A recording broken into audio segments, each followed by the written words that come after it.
il vous paraît très simple, hein, c'est if, condition, then, if, condition, expression booléenne, then, instruction 1, else, instruction 2. Ça a l'air d'être tout ça, mais vous donnez ça au compilateur, il ne comprend pas.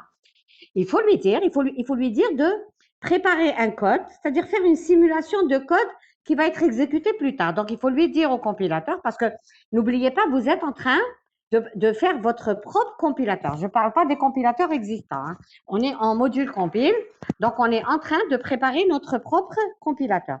Donc, ce fameux if, il va être traduit.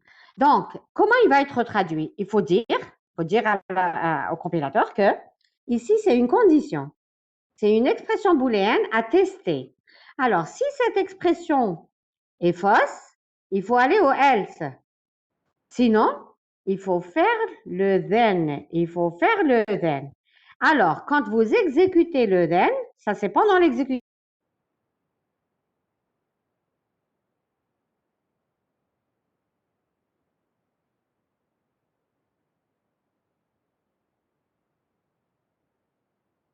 Allô?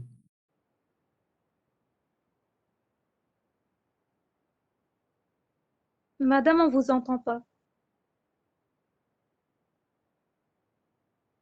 Je crois qu'elle n'a plus Internet.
Allô?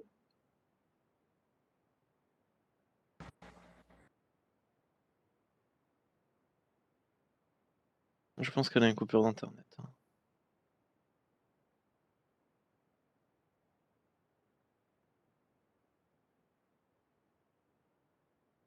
Ok, je vais essayer de lui envoyer un mail.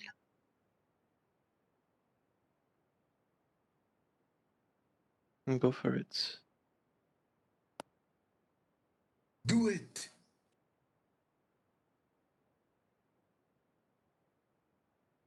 Do it, just do it.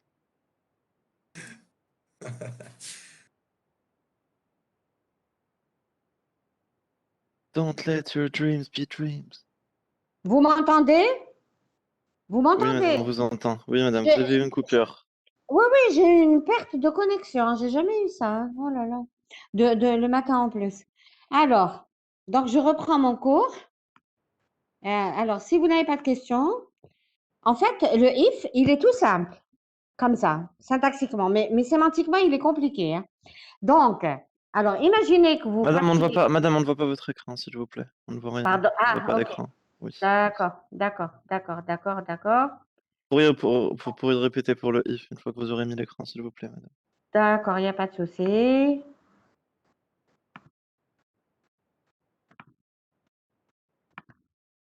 Oh là là. Voilà, c'est bon? C'est bon, madame. C'est bon? Oui, madame. Voilà. Oui, Voilà. madame. Alors, très bien, très bien. Je préfère que vous parliez parce que je regarde pas les commentaires, hein. Alors, si l'expression booléenne est fausse, il va au else. Mais si l'expression booléenne est vraie, il fait le then. Et si j'oublie, c'est-à-dire quand j'aurai exécuté l'instruction 1, si je lui dis pas aller à la fin, si je dis pas aller à la fin, il va faire instruction 1, ensuite instruction 2. Donc, il faudra reproduire le code attendu du if. Il faudrait reproduire fidèlement le code attendu. Sinon, vous aurez des erreurs. Alors, la question que je vous pose, c'est est-ce que ça sera, si j'oublie de dire ici, si je fais instruction 1 et je ne dis pas aller à la fin, il va faire aussi instruction 2. Quel type d'erreur? Est-ce que c'est une erreur de compile ou d'exécution? Alors, est-ce que c'est une erreur de compilation ou d'exécution? Alors, De compilation, madame. d'exécution. D'accord. Pourquoi? Pourquoi d'exécution?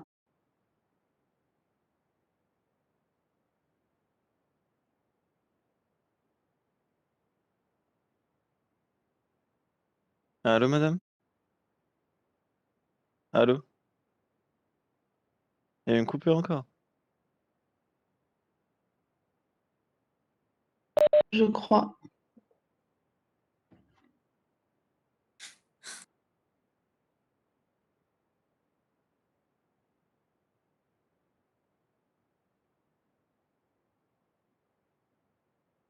Parce qu'il va faire.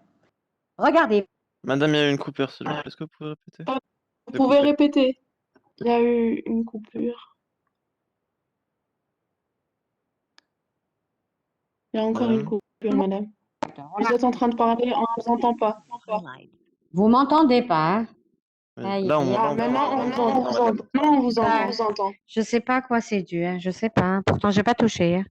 Voilà, ok. Donc, c'est une erreur qui a été faite dans le compilateur, mais c'est une erreur d'exécution. Voilà, donc, c'est pour vous dire que quand vous faites une traduction, vous vous rapprochez de l'exécution du code objet et vous traduisez ceci en code élémentaire. Alors, la sémantique ne se restreint pas uniquement, elle ne se restreint pas uniquement à la vérification des objets, des identificateurs, des types, etc., mais aussi, quand il y a un branchement, c'est-à-dire là, vous avez un if, vous devez tester l'expression booléenne. Donc, je dois tester l'expression booléenne. Si l'expression booléenne est vraie et fausse, c'est quelque chose, mais si elle est vraie, c'est autre chose. Si elle est vraie, c'est instruction 1, si elle est fausse, c'est instruction 2. Ça veut dire qu'il faut une discussion ici, il faut un branchement ici, il faut un test, une évaluation de la condition pour voir où est-ce que je dois aller. Donc, il nous faut une routine sémantique à ce niveau. Donc, voilà à quoi correspond une analyse sémantique. Une analyse sémantique, mis à part donc ce que j'ai dit en début de cours, voilà, tout ça, toutes les vérifications que vous connaissez déjà en tant qu'informaticien sans avoir fait compile, mais quand vous avez des instructions, vous devez tester par exemple cette condition, eh bien au niveau du test, ça veut dire qu'il me faut une routine sémantique à ce niveau. Alors, une routine sémantique à ce niveau, si l'expression booléenne est fausse, je dois aller là. Ça veut dire qu'ici, il me faut aussi une routine sémantique, d'accord? Parce que je dois atterrir ici.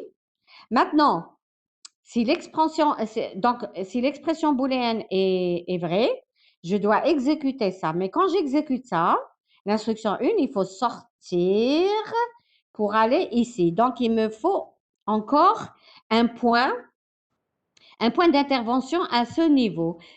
Un point d'intervention à ce niveau, ça veut dire que c'est pareil ici. Ça veut dire que c'est la même chose. N'allez pas inclure deux actions sémantiques, une ici et une là. Vous incluez la même parce que le else n'influe pas trop sémantiquement, c'est syntaxique. Donc, en fait, résumé, je dois intervenir ici. Je dois intervenir là. Quand j'aurai fait instruction 1, je dois sortir. Et une fois que j'aurai fait instruction 2, je dois mettre à jour cette adresse. Pourquoi c'est la fin? Pourquoi? Parce que quand vous avez fait instruction 1, vous avez dit il faut partir à la fin. Et bien, cette fin, une fois que je la trouve, je la mets à jour. Donc l'inclusion de routine sémantique correspond à rajouter des actions sémantiques au niveau de la grammaire, d'une grammaire, là où vous pensez qu'il y a une intervention, soit sur les cas simples, contrôle de type, recherche d'identificateurs dans la TS, etc. Mais tous les branchements doivent correspondre à des routines sémantiques. Voilà, donc j'ai donné le gros du chapitre. Maintenant, donc là, si j'ai une règle de ce type, j'ai en terminale alpha et bêta et T1, ça peut être n'importe quoi. Donc, si j'ai une routine qui doit être incluse entre alpha et bêta, il faudra dire que, faudra mettre A donne alpha, B, bêta et B donne epsilon.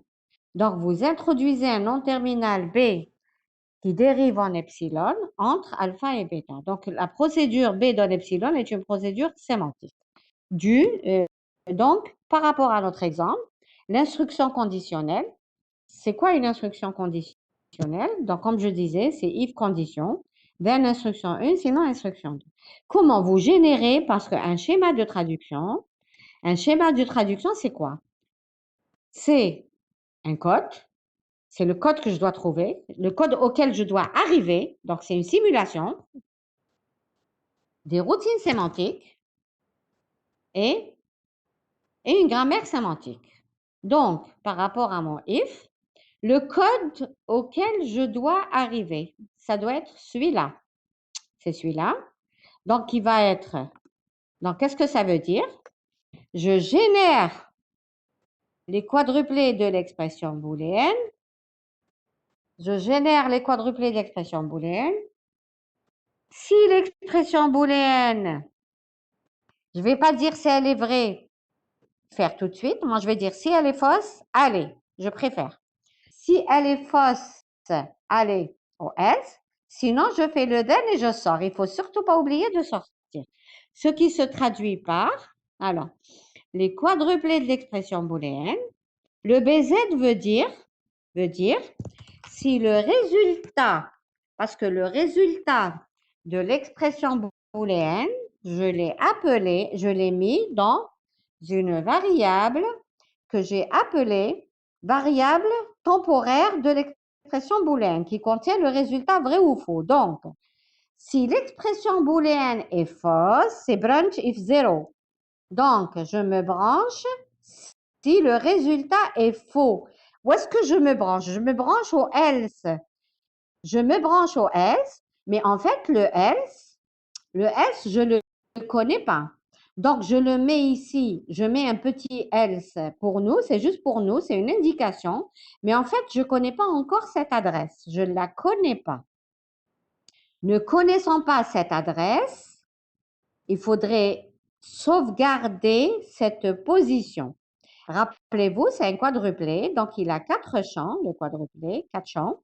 Donc 1, 2, 3 et 4. 4, il est à blanc ici. Donc, qu'est-ce qu'on fait? On met cette position à blanc. Et je sauvegarde ce numéro de quadruplé ici. Je le sauvegarde. Donc, mes actions sémantiques vont être programmées en conséquence. C'est-à-dire, tout ce que je viens de dire, ça sera des routines sémantiques. Donc, je dois sauvegarder cette adresse comme ça. Quand j'arriverai, si l'expression booléenne en exécution, hein, si l'expression booléenne est fausse, il va aller au else. Mais comme je ne connais pas le else, et je ne connais pas, en compilation, je ne connais pas le résultat de l'expression booléenne. Donc, quand j'arriverai ici, syntaxiquement, je dirai que dans le cas où vous trouvez l'expression booléenne fausse, il faudra faire un branchement vers début S qui est là. Donc, je reviendrai ici et je mettrai la bonne adresse. En fait, elle est là, c'est celle-là. C'est celle-là, regardez. Elle est là. Voilà. Voilà. Donc, mise à jour. Ah, attendez, je vais l'enregistrer comme ça, je vais écrire. Alors.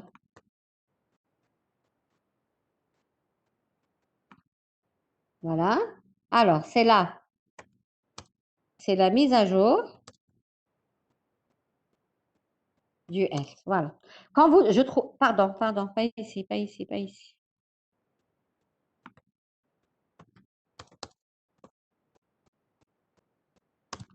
Ça va, vous me suivez?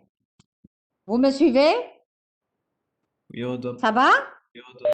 Très bien, ok, d'accord. Oui, madame. Voilà, maintenant, si l'expression booléenne est fausse, il va aller au else. Et quand je trouverai le else, je connaîtrai la bonne adresse, je la mets à jour ici, ici. Par contre, le sinon de ça. Le sinon de ça, c'est si l'expression booléenne est vraie. Si l'expression booléenne est vraie, il faudra faire instruction 1. Voilà, il faudra faire instruction 1. Donc, j'exécute instruction 1 et puis je sors. Si je ne sors pas, il va aller en séquence. Il va le faire instruction 2. Donc, je vais aller à la fin, et la fin, elle est là. Donc, la mise à jour du else, elle est là. Je préfère la mettre là pour que vous ne vous trompiez pas. Voilà.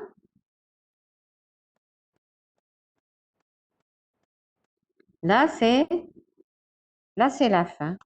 Donc, qu'est-ce que vous faites? Puisque vous avez dit, si j'exécute l'instruction 1, je sors. Je sors pour aller à la fin. La fin, elle est là.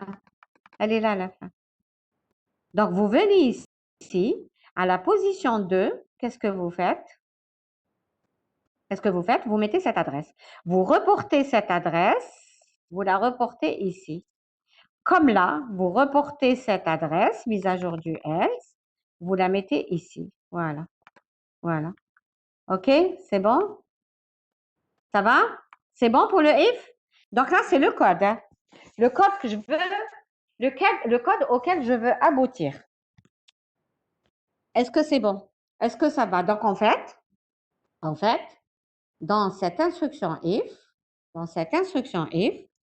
j'ai un point d'intervention ici, A. J'ai un point d'intervention ici, B. Là, c'est pour tester. J'évalue l'expression. Là, c'est pour faire, quand j'aurai fait instruction 1, je sors. Et là, instruction 2, c'est C.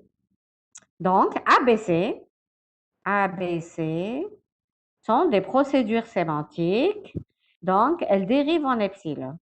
Et voilà l'explication de ce que j'avais donné en haut. OK? Voilà. Alors, maintenant, les routines sémantiques. Routines sémantiques, c'est-à-dire le détail de nos actions sémantiques. Alors, les procédures ABC sont des procédures sémantiques. Elles ont des codes. A, qu'est-ce qu'elle fait? Elle évalue l'expression booléenne. Si l'expression booléenne est fausse, elle va aller au S, sinon, elle fait le then. La procédure B, une fois qu'on aura exécuté l'instruction 1, elle fait un branchement à la fin. La procédure C, qu'est-ce qu'elle fait? Une fois que j'aurai fait instruction 2 ou alors instruction 1, elle permet de mettre à jour la fin. Donc, BR fin, la fin, elle est là. Elle est là. Est-ce que ça va? Oh là là, c'est dur, hein? C'est dur de faire un cours en ligne et puis pendant le carême. Ça va? Est-ce que ça va? Ça va? Oui, madame. Oui, madame. Voilà. Très bien. Je vais voir s'il n'y a pas de commentaires.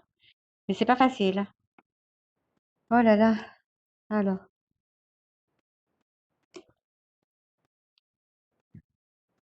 En même temps, Je prends les étudiants qui sont là. Je prends les assidus. Hein. D'accord? Je prends les absents. Alors, enfin, les présents. Alors, je continue.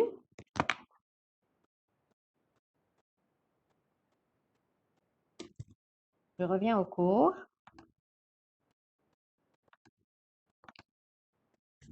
Alors, le code de mes routines. Le code des routines. En fait, vous avez fait ça en compile 1. Hein? Vous avez fait ça en licence. Oui ou non? Oui, vous l'avez. D'accord, vous l'avez fait, mais je fais exprès de faire une petite remise à niveau parce que c'est sur ça qu'on va travailler pour la suite. Donc, si on met pas, si on connaît pas les mêmes, si on n'a pas les mêmes bagages, vous pourrez pas suivre après. Donc, j'explique le if. Alors, les routines Madame, du c'est if. toujours là- bien de nous faire un rappel. oui, mais bon, il faudrait aussi avancer. Hein, mais c'est pas grave, c'est pas une perte de temps. Il y a aussi des étudiants qui n'ont pas fait compile. Hein. Il y a des étudiants externes. Externes, je crois qu'ils connaissent pas du tout le module. C'est très, très grave hein, pour des informaticiens. Alors, donc, les routines sémantiques. La routine A, qu'est-ce qu'elle fait? Elle est là. La routine A, elle vient juste après la génération des quadruplés de l'expression booléenne. C'est-à-dire, en fait, j'ai l'expression booléenne. J'ai un résultat. J'ai un résultat, je le teste. Le résultat, il s'appelle comme ça. Je le teste en faisant BZ. C'est-à-dire, est-ce que il correspond à BZ, il correspond à 0. Si l'expression booléenne est vraie et fausse, c'est BZ, c'est 0, sinon c'est 1. Donc, si l'expression booléenne est fausse, il faut aller quelque part. Il faut aller au else. Donc là, aller au else. Mais je ne connais pas le else. Je ne le connais pas. Je ne l'ai pas encore rencontré. Donc, qu'est-ce que je fais? Je le génère à blanc et je mets une variable que j'appelle sauveBZ. Je sauvegarde ce quadruplé, celui-là. En fait, le quadruplé, c'est ça. C'est ce numéro.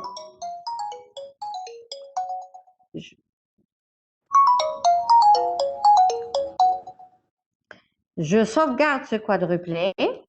Il est là, comme ça. Comme ça, dès que je trouve, le numéro, je reviendrai pour le mettre à jour. C'est-à-dire, dès que je trouve ce numéro, où est-ce qu'il fallait aller quand l'expression booléenne était fausse, je reviens pour mettre à jour l'adresse. Voilà. Alors,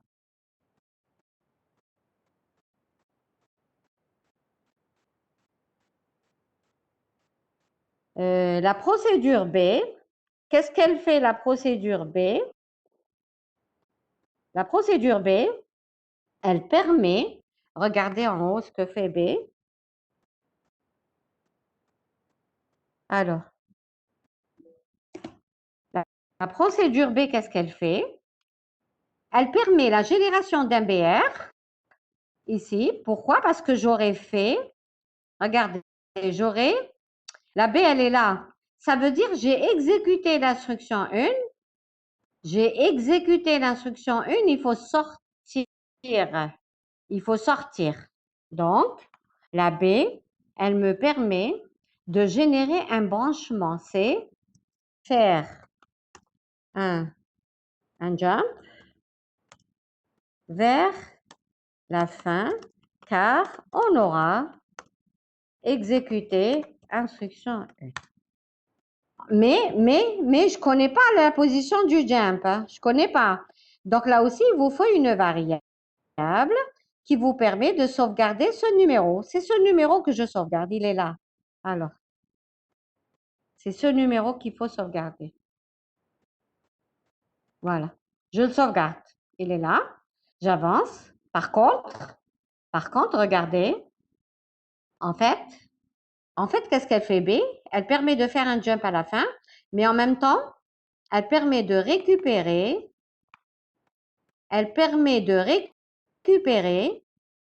le début de cette instruction. C'est-à-dire, si l'expression booléenne était fausse, il fallait venir là.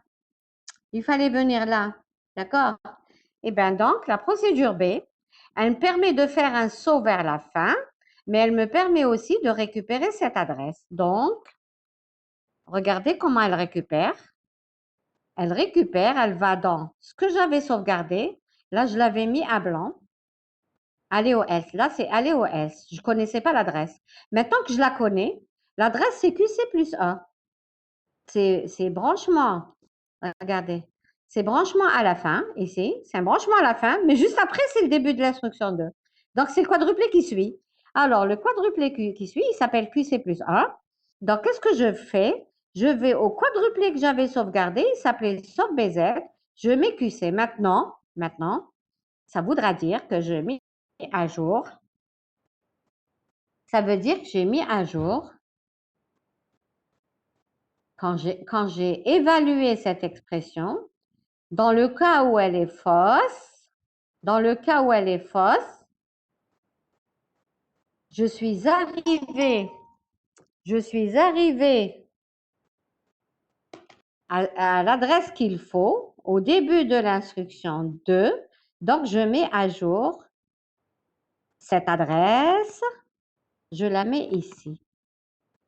Et là, hélas, alors la dernière procédure, c'est la procédure C. Qu'est-ce qu'elle fait la C?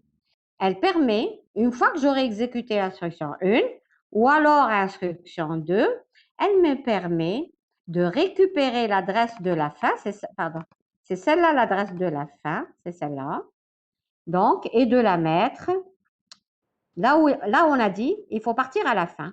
Donc, dans cette position 2, c'est-à-dire au deuxième champ, je vais mettre cette adresse. Voilà, donc c'est la procédure C, elle est là.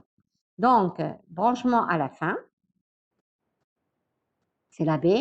Dans la C, dans le branchement, là où j'avais sauvegardé celui-là, BR fin, je viens ici et je mets ce QC. Ce QC, c'est celui-là. Il est là. C'est celui-là. Voilà. OK? Est-ce que ça va? Est-ce que ça va? Ça va? Les étudiants? Oui, madame, Allô? ça va, madame, ça va. Très bien. madame. Oui? Oui? Madame, si j'ai bien compris, on est en train de décortiquer les boucles. Qu'est-ce que tu as dit? Je décortique quoi? Les boucles, la boucle while, la condition if. Je n'ai pas parlé de while, j'ai parlé d'un if. Un if, c'est Oui, une, parce que voilà, c'est un if, c'est ce qu'il y a de simple. On ne dit pas décortiquer, on dit faire une analyse sémantique. D'accord? On est en train de faire la traduction dirigée du if, l'analyse sémantique du if. Et pour faire l'analyse sémantique du if, c'est un petit peu ce que tu appelles décortiquer, mais on évite de dire décortiquer en compile, c'est pas décortiquer, c'est essayer de générer le code du if. Générer le code du if parce que, en fait, c'est ce qu'on est censé obtenir à travers la compilation, pour faire après une bonne exécution. C'est-à-dire c'est ce code-là, c'est le code-là que j'ai généré, voilà. C'est ce code-là. C'est l'association de toutes ces routines sémantiques.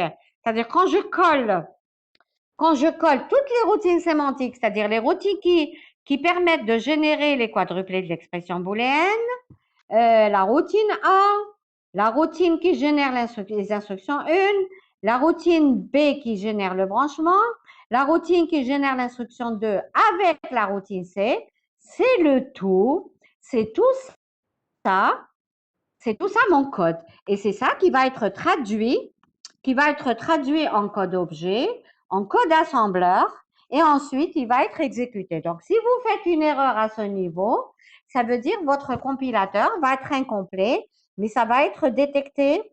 Si ce n'est pas en compilation, ça va être détecté en exécution. Est-ce que c'est bon? Est-ce que ça va? D'accord. Voilà, parce que c'est important. La suite est importante. Hein. La suite est importante. C'est-à-dire, si vous avez compris ça, après ça ira très bien. Alors, je reviens au cours. En fait, je ne traite pas le while. je le traite pas parce que je pensais que vous vous rappelez de compile, donc j'allais aller plus vite. Finalement, je vais pas très vite. Donc là, le while, en gros, hein, en gros, je vais pas aller dans les détails. Un while, comment il fonctionne? Un while, il est un peu plus compliqué que le if. Qu'est-ce qu'il fait le while? Il permet, donc un while, c'est un if avec une boucle. Donc, il teste la condition, c'est-à-dire il fait au moins une fois. Si la condition est fausse, il sort. Sinon, il fait l'instruction et il boucle. Voilà le code. Voilà le code. Ce que tu as appelé tout à l'heure, l'étudiante, elle a appelé décortiquer. C'est la sémantique. Donc, c'est la condition, c'est les quadruplés de la condition. Le test de la condition, c'est là. Le test de la condition. Si la condition est fausse, il faut aller à la fin. La fin, elle est là. Elle est là. Sinon, il fait les quadruplés de l'instruction 1, il reboucle pour tester. Donc, voilà le code. En fait, sans regarder la suite du cours, qui c'est qui peut me dire combien de routines je peux insérer? Là où vous avez un contrôle de type, là où vous avez, alors, un contrôle de type, une variable à chercher, une expression à évaluer, tout ça, vous connaissez. Vous connaissez, c'est d'après les anciens modules. Mais ce que vous ne connaissez pas jusqu'à maintenant, c'est les points où vous devez faire des jumps, des évaluations et des jumps. Ça, vous ne saviez pas. Donc, donnez-moi les points où je dois m'arrêter ici, où je dois m'arrêter dans ce while pour pouvoir faire une traduction dirigée par la syntaxe. Alors, dites-moi, même si c'est des bêtises, c'est pas grave. Même si c'est des bêtises, hein, où est-ce que je dois m'arrêter à ce niveau pour inclure une routine sémantique? Alors, dites-moi Une quelque option. chose. Oui, allez-y, Entre oui. le while et la condition. Entre le while et la condition, très bien. Pour faire quoi? C'est Pour faire quoi? C'est quand on boucle pour revenir à la condition, la réévaluer à chaque Parfait, parfait, je suis contente. Qui c'est qui parle? motion. Alors, c'est qui? Hamouche. Oui, D'accord, Hamouche. très bien. Parfait, très bien. Alors, donc, je dois m'arrêter ici. Donc, c'est une routine A. Qu'est-ce qu'elle fait, cette routine? Elle permet de sauvegarder l'adresse de début parce que je vais y revenir pour tester encore. C'est une boucle. Encore, dites-moi la suite. Dites-moi la suite. Une après condition. Bien, elle permet d'évaluer la condition, c'est là. Et ensuite? Et Ensuite? une pour sortir. Instruction, non? Après Euh, instruction. Pas pour sortir, pour boucler, parce que pour... Oui, Ah oui, sortir oui. et boucler. Oui, oui, c'est sortir et boucler, c'est la même adresse. Ici, c'est pour boucler. Ici, c'est pour boucler. Voilà. Et soit vous bouclez, soit vous... Alors, soit on boucle, soit c'est la fin, car le résultat de la condition est faux. Voilà. OK? Le résultat de la condition est faux. D'accord? Est-ce que ça va? Donc, vous avez 3 routines. Vous avez 3 routines sémantiques. Elles sont là. Je ne les détaille pas, on n'a pas le temps, hein. Elles sont là. Le détail est là. Le détail est là. C'est une révision. Le détail est là. Bien. Ça va? Ça va? Vous me suivez? Est-ce que vous me suivez? Très bien. Oui, madame. Oui, madame. Parfait, parfait. Est-ce que ma façon de vous transmettre l'information vous va? Est-ce que vous comprenez ce que je dis? Est-ce que ça vous va?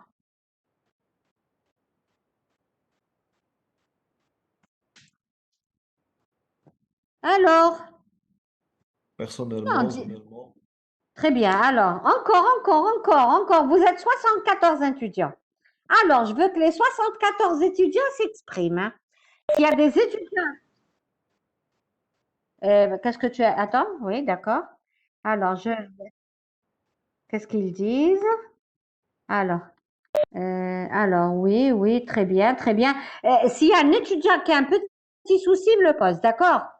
Je suis pour que les étudiants, quand ils sortent du cours de compile, il faut qu'ils aient le cours en tête Et après, c'est pour travailler leur TP, leur TD. D'accord? C'est pas pour reprendre le cours. Vous êtes censé comprendre le cours en cours et vous m'arrêtez, ça ne me gêne pas. Il n'y a pas de questions bêtes et ça ne me gêne nullement que je revienne en arrière. Mais il faut me le dire maintenant.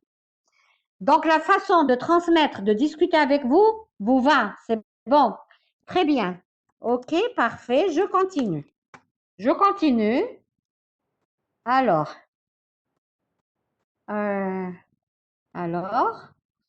donc je continue le cours. Donc, je détaille pas les routines ABC. Hein. Vous pouvez les regarder. Si vous avez un problème, elles sont toutes simples. Hein. Une fois que vous avez compris le if, après tout le reste, c'est facile. Maintenant, le cas, ça c'est le cas ascendant. Alors, le cas ascendant, le cas descendant, vous incluez des routines qui dérivent en ABC, là où vous pensez que vous avez un contrôle sémantique, un contrôle de type ou alors un jump.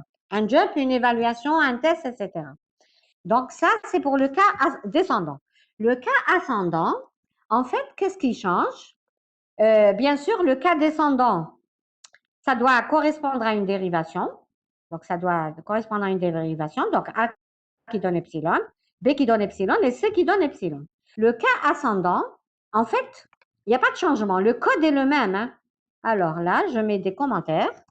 Le code est le même. Le code est le même. Ce qui change, c'est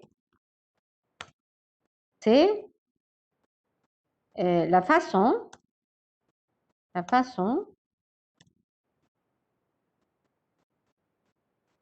c'est la grammaire, voilà. C'est la grammaire. La grammaire. C'est-à-dire, en fait, les emplacements sont les mêmes. Mais comment on traduit, on écrit cette grammaire? Alors, regardez, on vous dit, d'abord, ça doit correspondre à une réduction.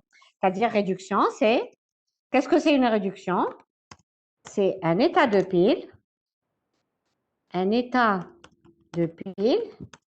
qui correspond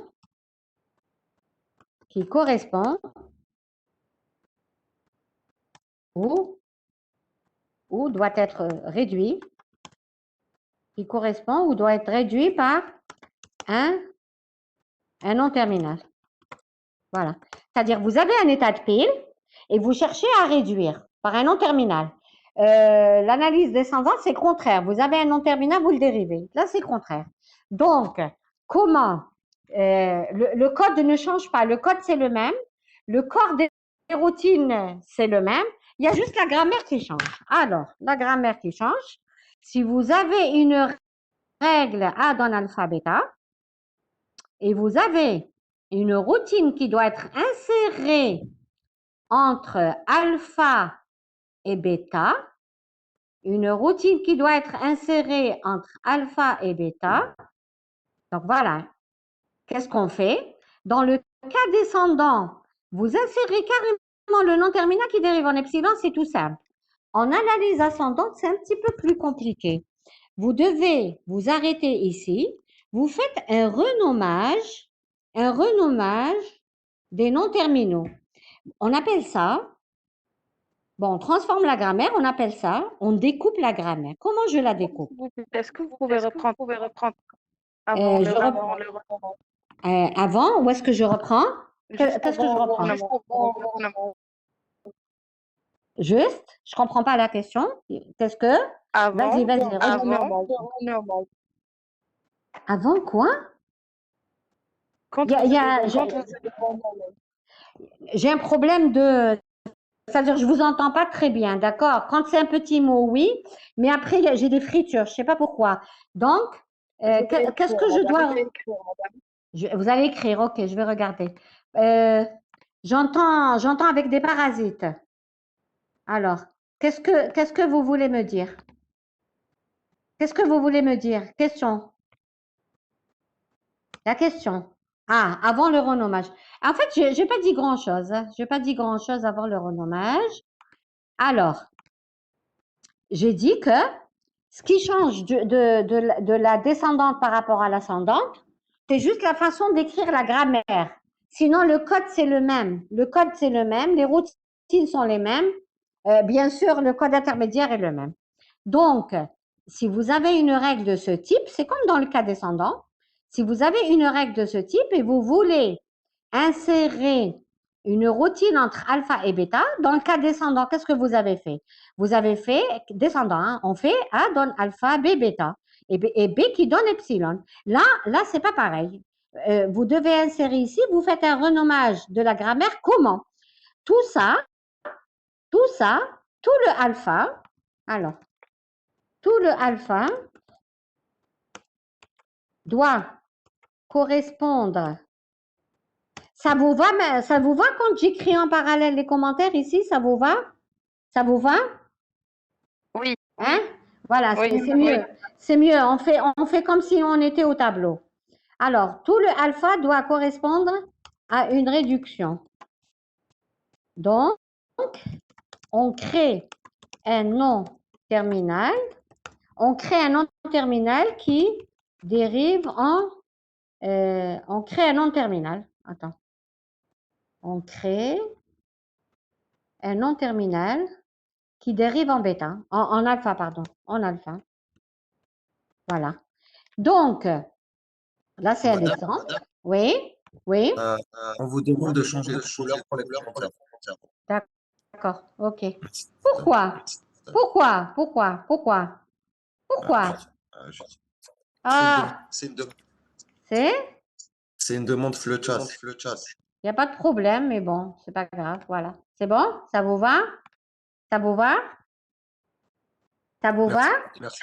Très bien. Donc voilà, si vous devez avoir une routine sémantique ici, c'est tout le alpha qui doit correspondre à notre nom terminal. Donc A donne bêta, bêta, bêta, et B donne alpha avec B, un nom terminal. B est un nouveau nom terminal. Maintenant, par rapport à notre if, je reviens à notre if. Je reviens à notre if. Alors, d'après vous, on avait dit, d'abord, on avait dit qu'il fallait une routine là, une routine là, alors une routine là, une routine là et une routine là.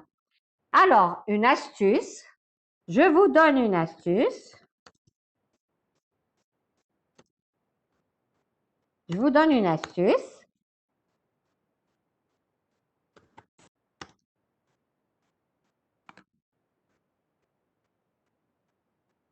Je vous donne une astuce.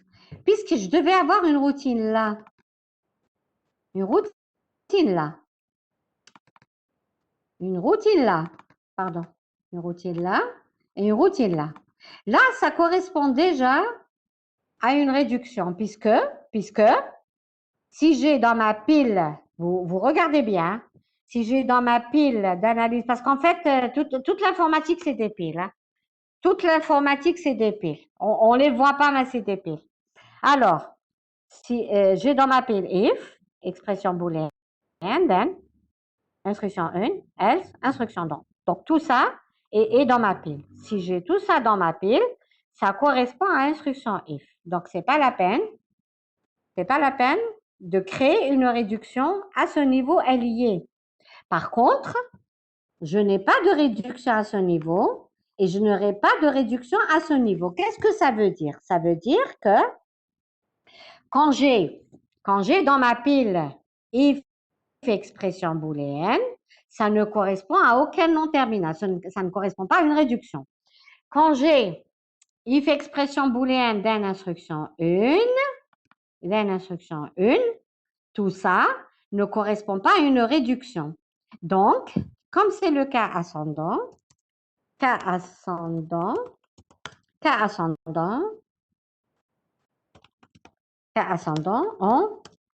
on découpe la grammaire. Comment je la découpe? Puisqu'il me fallait une routine là, il me fallait une routine là. Et une routine là, celle-là, elle existe, c'est bon, ça correspond à une réduction. Donc là et là. Alors, une astuce, vous créez un nom terminal,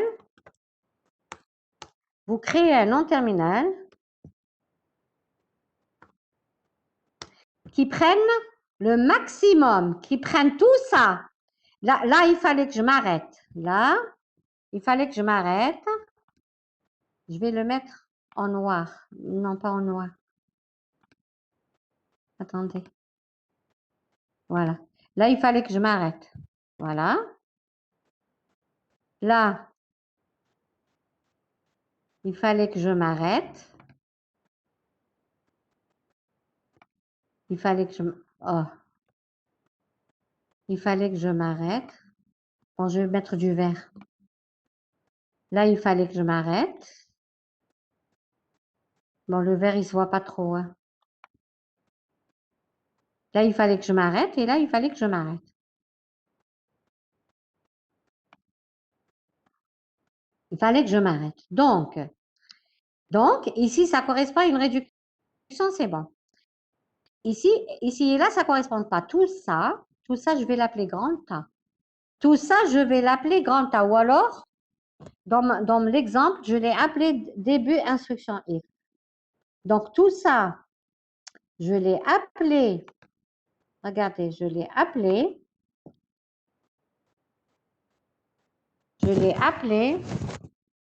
début instruction if. Voilà, c'est un nom terminal. Donc, vous prenez un nom terminal qui va jusqu'au dernier, jusqu'à l'avant-dernier point d'intervention où vous n'avez pas de réduction. Ici, j'ai une réduction. Pardon. Là, j'ai une réduction. Ici, c'est bon. Là, je ne l'ai pas. Donc, tout ça, je vais l'appeler. Tout ça, je vais l'appeler début instruction if. Regardez. C'est début instruction if. Suivi. Bon, else, vous pouvez le mettre comme vous pouvez le laisser avec début instruction if. Else, instruction 2. En deuxième niveau, il fallait vous arrêter ici. Voilà, il fallait vous arrêter ici.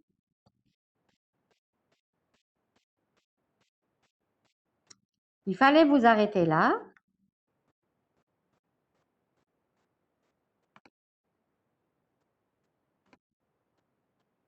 Il fallait vous arrêter là. Donc, tout ça, ici, donc là, ça s'appelle début instruction if, else, c'est bon, c'est là. Maintenant, donc ça, c'est if expression, then, maintenant. Donc, vous aviez un point ici, vous aviez un point là et un point là. Donc, celle-là, ça s'appelle début instruction. Et ça, vous l'avez appelé début if. Donc, j'ai introduit par rapport à ça, par rapport à A dans l'alphabet, j'ai introduit dans le if, j'ai introduit deux noms terminaux. Un nom terminal qui me prenne jusqu'à l'avant-dernière flèche, parce que ça, c'est jusqu'à la dernière intervention. Je devais avoir une intervention là, je répète, c'est important. Ça, c'est une intervention aussi. Voilà. Et ça, c'est une intervention. Donc, j'ai 3. Celle-là, je ne la compte pas parce qu'elle y est déjà. Elle est là. Elle y est. Par contre, je prends un nom terminal. J'associe un nouveau nom terminal qui me prenne tout ça jusqu'au else. Else, je pouvais le mettre dans R3 comme vous pouvez le mettre dans R2, comme vous voulez. Le else n'intervient pas sémantiquement. Donc, tout ça, je l'ai appelé, on l'a appelé début instruction if. Ça, c'est le premier. Voilà. Ensuite, donc, il me prend tout ça. Vous partez jusqu'à le dernier point d'interrogation, si vous voulez. Le dernier point d'interrogation, mais sans compter celui-là, parce qu'il y est déjà. Donc, si vous voulez, c'est l'avant-dernier. C'est l'avant-dernier pour vous. Alors, donc, j'ai un nom terminal qui me prenne tout ça. Ensuite, j'ai un nom terminal qui va me prendre tout ça. Voilà. Il est là. Il est là. C'est début if. Donc, la grammaire devient comme ça. Elle devient comme ça. À la limite, j'aurais écrit, à la limite, plus simple, j'aurais écrit A. C'est-à-dire ça, je l'aurais appelé A. Tout ça, c'est A. Et ça, c'est B, pour ne pas être trop long. Voilà. Maintenant, Bon, là, on a donné la forme postfixée, mais c'est pareil, hein. Donc, je ne détaille pas. Pourquoi? Parce que je vous ai dit, qu'est-ce qui change? Qu'est-ce qui change dans l'ascendant? C'est juste la grammaire. Sinon, le code reste le même, hein. Là, c'est juste là, parce qu'on est passé à un autre exemple, on a pris la forme postfixée. On voulait pas prendre les quadruplés encore. C'est tout. Alors, si vous n'avez pas de questions, je passe à l'instruction de branchement inconditionnel. Cette petite étiquette que vous voyez, elle est très compliquée. L'étiquette est très compliquée. En fait, je voulais voir le 1er mai. Ah, le 1er mai, c'est samedi. Hein? D'accord, c'est bon. J'avais peur que ça tombe un jour de cours. Alors, est-ce que vous me suivez jusque-là? Est-ce que c'est bon jusque-là? Très bien. Ok, parfait.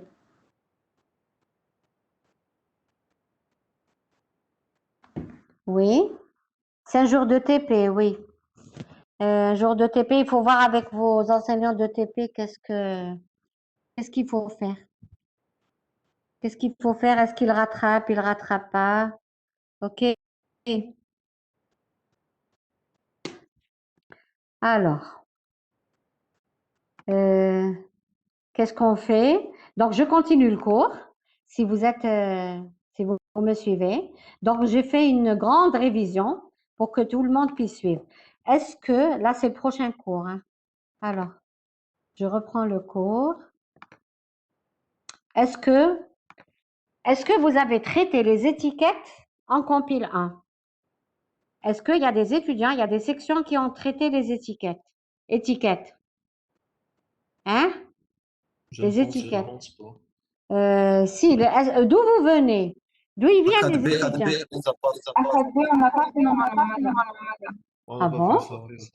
Madame Khalaf n'a pas fait ça? Madame Khalaf n'a pas fait les étiquettes? C'est bizarre. Je ne pense pas, non. Et Isil. Il est Isil. Isil, non. Bon, il n'y a pas de GTR, hein. GTR ne peuvent pas être en IL, ni en IV d'ailleurs, hein, ni en IV. Parce que ce sont deux masters qui font principe du code et donc ils peuvent pas avoir des GTR qui n'ont pas fait beaucoup de programmation et d'algorithmique. Alors, l'instruction, la petite instruction, la GoTo que vous voyez, elle est très compliquée. Elle est très compliquée, elle est toute petite en syntaxe, mais en sémantique, elle est compliquée. Alors, il y a deux cas. Vous pouvez avoir deux cas. L'étiquette, elle se présente selon deux cas, syntaxiquement, hein. Syntaxiquement, c'est soit vous écrivez un code. Alors, j'écris un ensemble d'instructions. Voilà. J'écris un ensemble d'instructions. Et quelque part, je dis instruction étiquetée par l'étiquette. Je continue mon code, mon programme. Et puis, je vais dire go to étiquette. Je vais à l'étiquette. J'écris encore, j'écris, je dis go to étiquette. Ça, c'est le premier cas. En fait, dans ce cas, l'étiquette, la définition dit la définition de l'étiquette. La définition de l'étiquette. La définition de l'étiquette, elle vient avant la référence à l'étiquette. Ceci est une définition. Ceci est une définition ou utilisation d'étiquette. Voilà. Celle-là, c'est une définition ou utilisation d'une étiquette. Quand vous mettez étique de points, voilà. Par contre, là, c'est une référence à une étiquette. Référence. Vous faites référence à l'étiquette. Celle-là, c'est la référence à l'étiquette. Donc, il y a deux cas. Quand vous faites éthique de poids, n'oubliez pas, ça doit être des mots-clés pour nous. Alors, le go-to, c'est une référence. Et l'éthique de poids, c'est une définition ou utilisation. Alors, donc je remets le programme.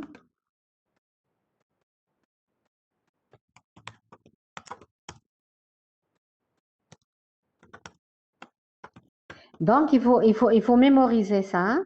C'est important pour la suite. Voilà.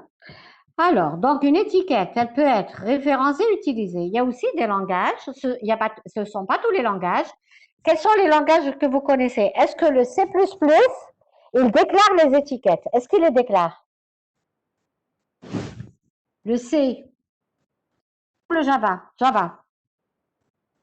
Alors,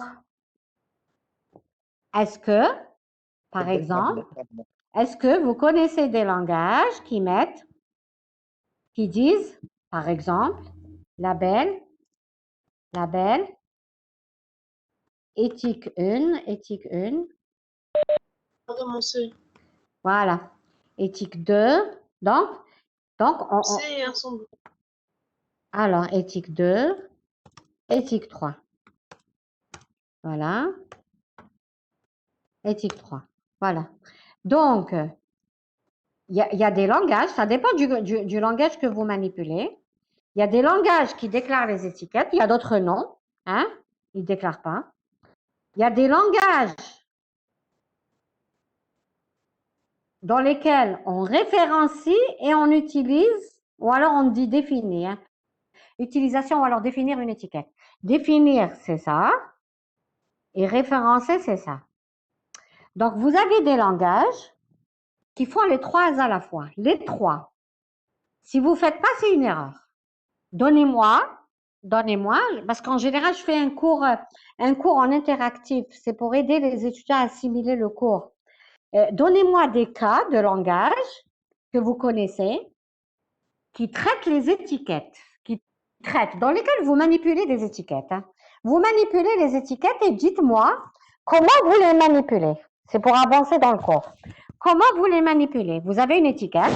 Qu'est-ce que vous en faites, cette étiquette? Qu'est-ce que vous en faites? Hein? Qu'est-ce que vous en faites? Alors, Madame Boukalayet, allez-y, dites-moi quelque chose. J'aime bien les étudiants qui parlent. Oui. Qu'est-ce qu'il dit? Qu'est-ce qu'il dit le C? Comment vous faites? Comment vous faites? On peut Oui. déclarer une étiquette Oui.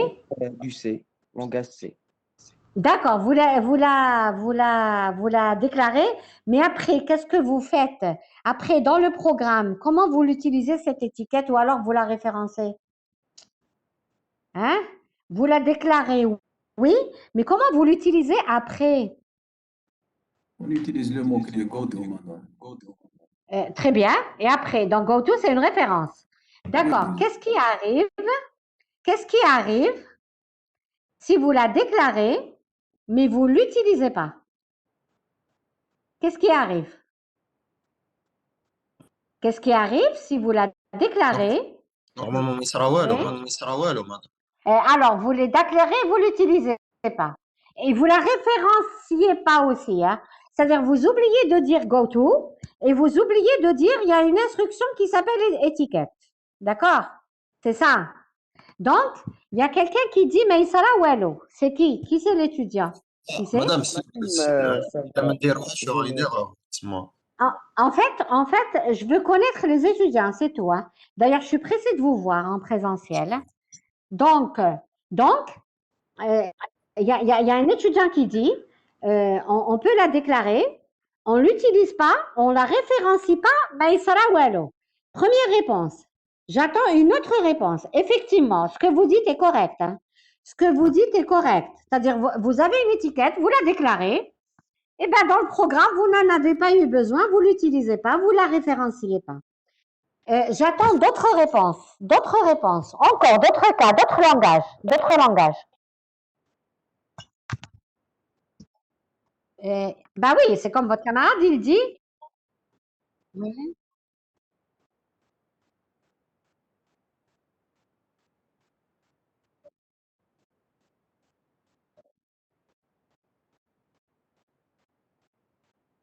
Voilà, c'est qui c'est qui parle? J'arrive pas à voir, il me dit pas. Très bien. Encore, encore. Très bien. Donc, tu viens pour une deuxième réponse. Une autre réponse encore. J'attends tous les cas. En fait, il y a beaucoup de cas. Alors, voilà, en Java, qu'est-ce qu'il dit? Il y a un étudiant qui dit quelque chose. Oui, qu'est-ce qu'il dit, Youssef El-Shira? Alors, il dit qu'en Java, allez-y, allez-y, vous parlez, vous parlez. C'est un cours TD, hein. Il y a pas d'erreur, il n'y a pas de bêtises, hein. En Java, le break a été implémenté mais retiré par la suite à l'utilisation de break et continue le goto. Oui, le break, oui, oui, oui. Mais ce que je veux vous dire, c'est-à-dire si vous avez le goto, en fait non, si vous avez une étiquette et que vous oubliez quelque chose, soit une définition, soit une référence, qu'est-ce qui se passe? Qu'est-ce qui se passe? Qu'est-ce qui se passe? En fait, c'est ce que j'attends. Il y a votre camarade qui dit rien, comme le premier étudiant. Mais en fait, oui, il y a des langages. Donc, il y a 3 types de langages, hein. Il y a des langages, vous utilisez le goto, vous le déclarez, vous l'utilisez nulle part, ce n'est pas grave. Ce n'est pas grave. Il y a le deuxième cas.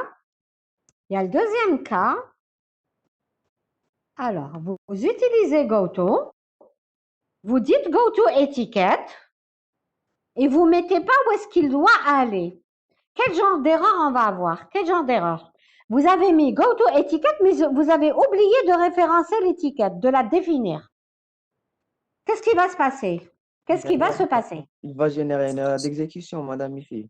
Bien. En fait, c'est une erreur d'exécution. Mais ça pourrait être une erreur de compilation. Pourquoi? Parce que imaginez que dans votre programme, il y a des données qui font que vous devez trouver, c'est-à-dire quand vous allez dire go to, vous devez aller vers l'instruction étiquetée, vous ne la trouvez pas. Donc, ça va être une erreur de compilation. D'accord? Il ne va pas trouver l'instruction. Maintenant, si vos données ne vous obligent pas à aller vers cette instruction, eh bien, il ne va pas s'en rendre compte. Par contre,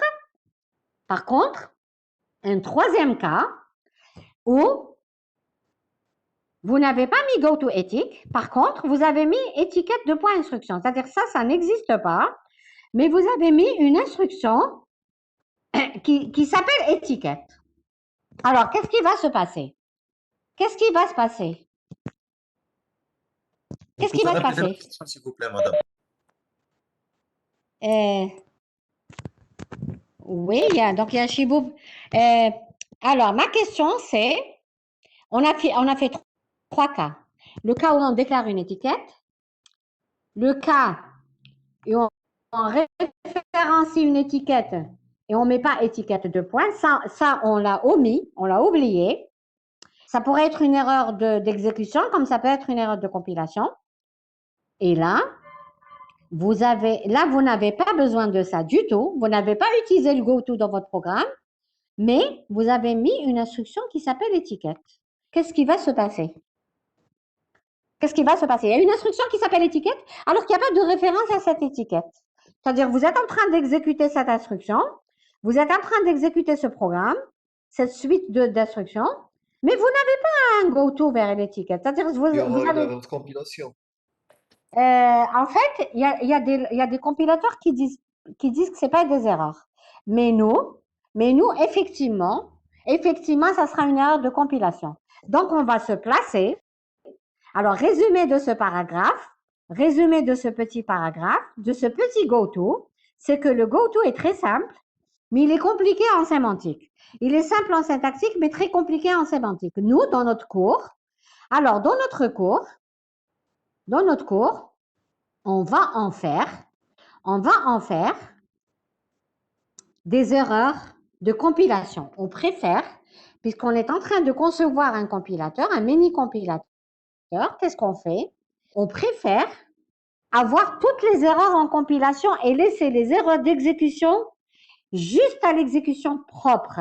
D'accord? Donc, pour nous, tout ça, tout ce qu'on vient de dire, ça va constituer des erreurs de compilation. Donc, la sémantique, dans ce cas, la sémantique va être, notre sémantique va être de détecter toutes ces erreurs. Mais n'oubliez pas qu'on avait deux cas. Soit une étiquette référence est définie ou utilisée avant, ou alors je référencie, ensuite je l'utilise après. C'est pas grave, les deux sont corrects dans les programmes. Ça va? Alors, vous avez deux. Est-ce que je peux prendre 1 minute ou alors je vous libère? 1 minute. Je vous libère ou je prends une minute? Allô? Allô? Non, personnellement, ça ne Allô? me dérange pas, madame. D'accord. En fait, juste pour dire ça. Alors, il y a deux cas. Il y a deux cas de traduire une étiquette, une traduction. Hein. Soit vous traduisez en BRL, soit en BR. La différence, c'est que le BR, il doit se brancher vers une instruction, comme le if tout à l'heure, comme le if. Il doit trouver plus tard, dans le programme, tout de suite, au bout d'une passe, il doit trouver l'adresse de l'instruction qui est étiquetée par cette étiquette. Voilà, c'est celle-là. Le BRL, il est un petit peu muet, il est bête. C'est comme le goto. Quand je vous dis goto étiquette, je ne sais pas où est-ce qu'elle est l'étiquette. Donc, je peux la trouver ici, mais je ne connais pas le numéro de quadruplé. C'est-à-dire, j'ai trouvé ici goto étiquette, j'ai mis BRL étiquette. Il va travailler. Même quand il va la trouver ici, ça ne veut rien dire pour lui. Quand il va terminer tout le programme, il aura su où est-ce qu'elle est cette instruction. Donc, il va retraduire. Tous les go-to là qu'il avait traduits en BRL, il va les retraduire en BR. Parce qu'à ce moment-là, au bout de la deuxième passe, il saura où est-ce qu'elle est l'adresse. Donc, il y a deux méthodes. Soit il traduit directement, c'est plus compliqué. Il traduit les go-to en BR. Et c'est bon, au bout d'une passe, il connaîtra tout. Soit il traduira tous les go-to en BRL. Et si une fois qu'il termine tout le programme, il revient pour chercher tous les BRL. Il les remplace en BR, en deux passes. Nous, dans notre cours, on utilise les BR. On utilise la deuxième méthode qui est plus compliquée, mais elle se fait en une passe. Voilà ce que je voulais dire. Donc, il est 27. Alors, je vous libère, vous avez TD. En fait, je fais TD aux deux sections. C'est moi qui fais TD, d'accord? Ou du moins en ligne. En ligne, je